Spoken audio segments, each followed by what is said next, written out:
10. The 50-year-old due in court today. The for sale sign has come down at Opel. GM has decided that it won't be selling the auto division to a Russian-Canadian consortium. The move comes after months of difficult negotiations between GM and a group led by Canadian auto parts maker Magna. GM says it now wants to maintain a presence in Europe. But there are reports GM was unhappy that Magna would receive more than $7 billion in aid from the German government if it bought Opel.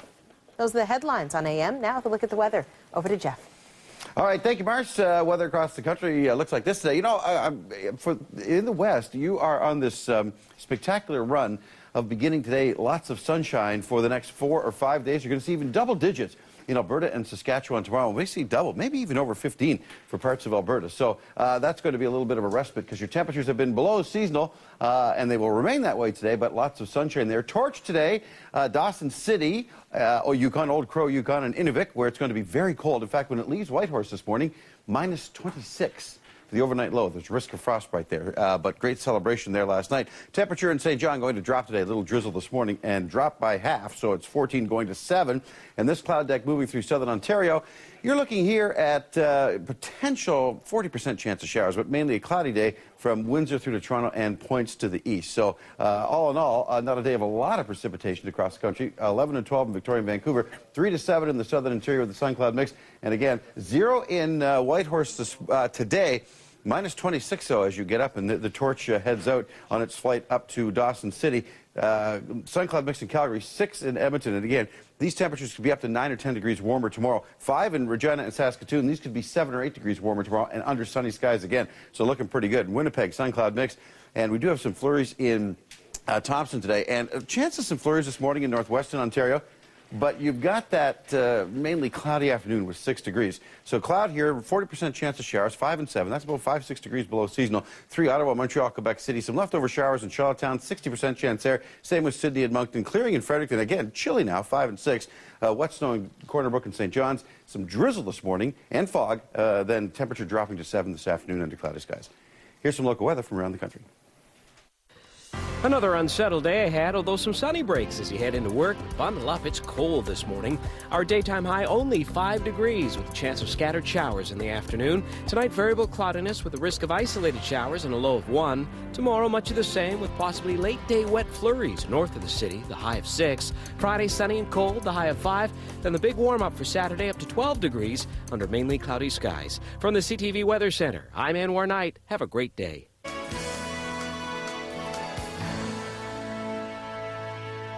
Charity is a way of life for millions of Canadians. Some people donate money, some people give their time. It's all in an effort to help others. Canada AM has been taking a special look at the spirit of volunteering. And in today's profile, we're going to introduce you to a woman whose love for animals is helping a young boy beat the odds. Here we go. 10-year-old Alex Wong plays to win. As a baby, Alex walked and talked earlier than most. Then his behavior changed. He used to have horrible, horrible meltdowns. I was bitten, I was punched, I was kicked, and we had to call 911 several times. Leslie was frightened for her son, and she had every reason to be.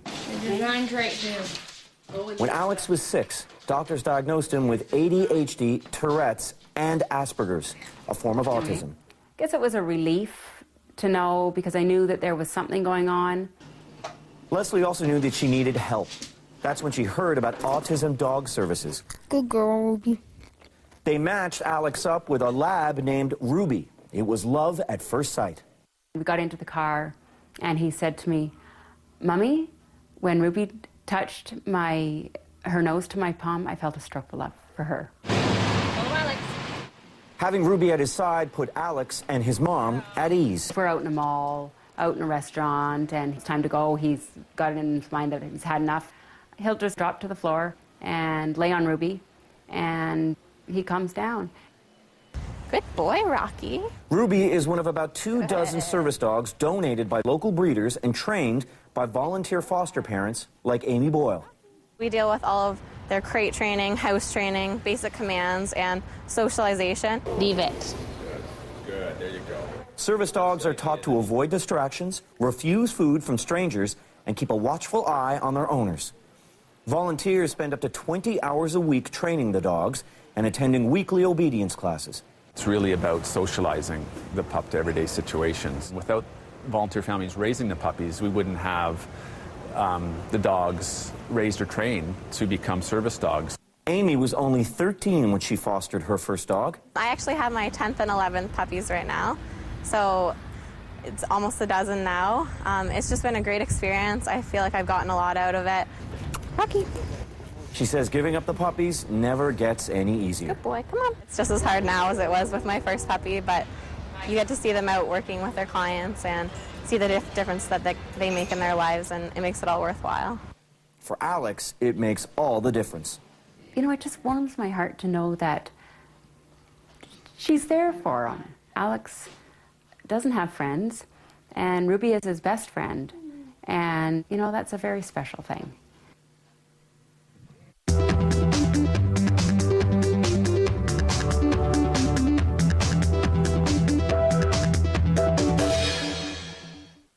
Can certain foods help to boost your immune system, or should you take a supplement to ward off the flu? As Canadians deal with the H1N1 virus and line up for vaccinations, we've asked our resident nutritionist Leslie Beck for some tips to help keep your immune system strong and help you recover if you get the flu. Well, let's deal before the flu. Absolutely. Can you actually help boost your immune system with what you consume? Oh, absolutely. Diet is very, very important. So you need to be including in your diet plenty of fruits and vegetables for antioxidants, vitamins A and C, which help bolster your immune system.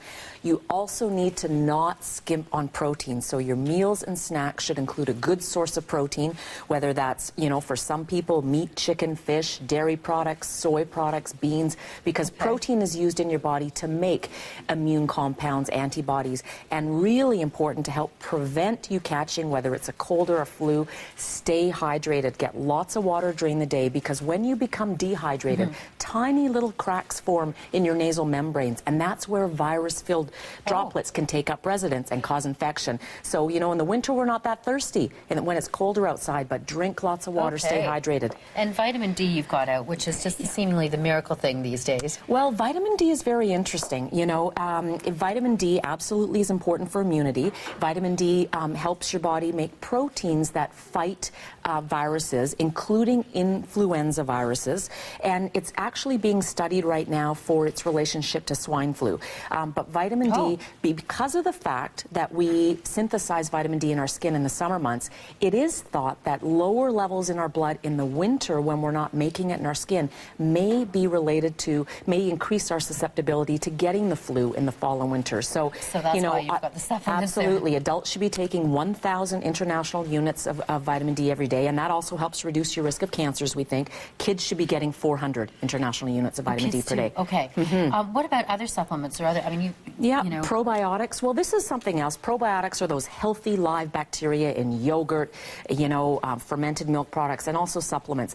And for kids, there was an interesting study earlier this year in pediatrics. Healthy kids aged 3 to 5, those who were given a probiotic supplement in the fall and winter had significantly less fever, cough, antibiotic use, missed school days. And we do know these healthy bacteria tend to bolster your immune system, so this isn't a bad idea. You can get supplements for adults and also children's probiotic supplements that are a lower dose, and those are found in drugstores, health food stores. Are there any that we should stay away from that actually wouldn't help or wouldn't be helpful? Well, I think, you know, in terms of diet, too much alcohol, too much sugar can depress your immune system, so ration out that Halloween candy this week. You know, and also if you're taking, I would avoid high-dose zinc supplements. Too much zinc, more than 40, 50 milligrams a day, can depress your immune system. You know, when you have a cold or the flu, absolutely research shows that, believe it or not, chicken soup can help. It has anti-inflammatory properties, so that might make you feel better if you're sick. And zinc lozenges, which we show there too, it can help ease a sore throat. If you have a cold, sucking on a zinc lozenge once every 2 hours can help as well. Okay, Leslie Beck, here's to our health. Thank you. And up next, Beyond Belfast, author Will Ferguson tells us what we found out about his family on a walking tour of Northern Ireland. This program is brought to you by V8 Vegetable Cocktail. Could have had a V8. Look what Mommy's having. Mommy's having a French fry. Yes, she is. Yes, she is. Could have had a V8. V8 Vegetable Cocktail. A delicious way to enjoy 2 servings of vegetables every